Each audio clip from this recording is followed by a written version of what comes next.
प्रेमिका की मौत के आरोप में 941 दिन बाद आशिक आया जेल के बाहर। परिवार के 6 सदस्यों को एक साथ दुष्कर्म और आत्महत्या के लिए पुलिस ने भेजा था जेल। कोर्ट ने सभी को किया बरी।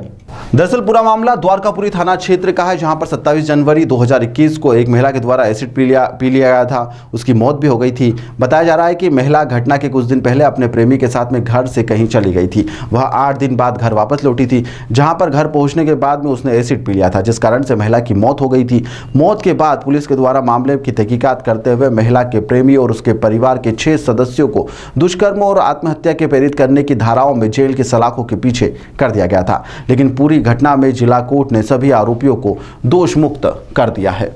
हाईकोर्ट एडवोकेट धर्मेंद्र गुर्जर के अनुसार द्वारकापुरी थाना क्षेत्र में रहने वाली मृतिका की शादी सुनील से 24 अप्रैल 2012 को हुई थी। मृतिका इलाके के रहने वाले महेश उर्फ गोलू से प्यार करती थी, उससे उसका प्रेम प्रसंग चल रहा था। 17 जनवरी 2021 को मृतिका का अपने प्रेमी महेश के साथ में घर से कहीं चली गई थी और परिवार से बात ना होने के बाद में 8 दिन बाद उसकी मृत्यु का अपने ससुराल के बाद में वह लौटी और उसने महेश से शादी करने और उसके साथ रहने की इच्छा जाहिर करी थी। लेकिन घर वापस लौटने के बाद में 17 जनवरी 2021 की दोपहर को घर में एसिड पीकर उसने आत्महत्या कर ली थी। ससुराल वालों ने महेश पर आरोप लगाते हुए कहा था कि मृतिका को आत्महत्या के लिए उसके बॉयफ्रेंड महेश ने प्रेरित किया है, जिस कारण से उसने यह सुसाइड किया है। मृतिका ने एक सुसाइड लेटर भी छोड़ा था, जिसके आधार पर पुलिस के द्वारा महेश और उसके परिवार के 6 लोगों पर दुष्कर्म, आत्महत्या के लिए प्रेरित करने जैसी विभिन्न धाराओं में उन्हें गिरफ्तार करते हुए जेल की सलाखों के पीछे कर दिया गया था। जहां जिला कोर्ट के द्वारा आज मामले में पैरवी करते हुए 941 दिन के बाद में सभी को रिहा कर दिया गया है। सभी को कोर्ट ने दोष मुक्त माना। एक महिला का आत्महत्या का मामला आया था, किस तरह से पुलिस ने उसमें कितने आरोपी बनाए थे और बॉयफ्रेंड के साथ भागने के बाद क्या दलील की जो जमानत दिए 8 आरोपियों को? प्रकरण ये था कि एक शादीशुदा महिला अपने बॉयफ्रेंड के साथ घर छोड़ के चली गई थी। गुमशुदगी दर्ज की गई। गुमशुदगी के बाद जब वो थाने आई तो उसने बताया कि मैं इसी के साथ रहना चाहती हूँ, मेरे साथ कोई गलत काम नहीं हुआ। माँ बाप घर ले गए। 10 दिन बाद उसने अपने माँ बाप के घर एसिड पी लिया।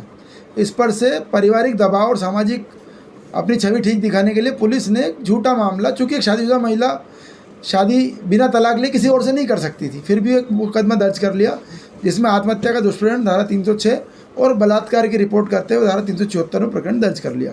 हमने न्यायालय में तर्क रखे, बचाव साक्ष्य दिए, अपना प्रकरण रखा कि जब तक वो महिला शादीशुदा होने के बावजूद तलाक नहीं ले लेती, कोई भी व्यक्ति उससे शादी नहीं कर सकता।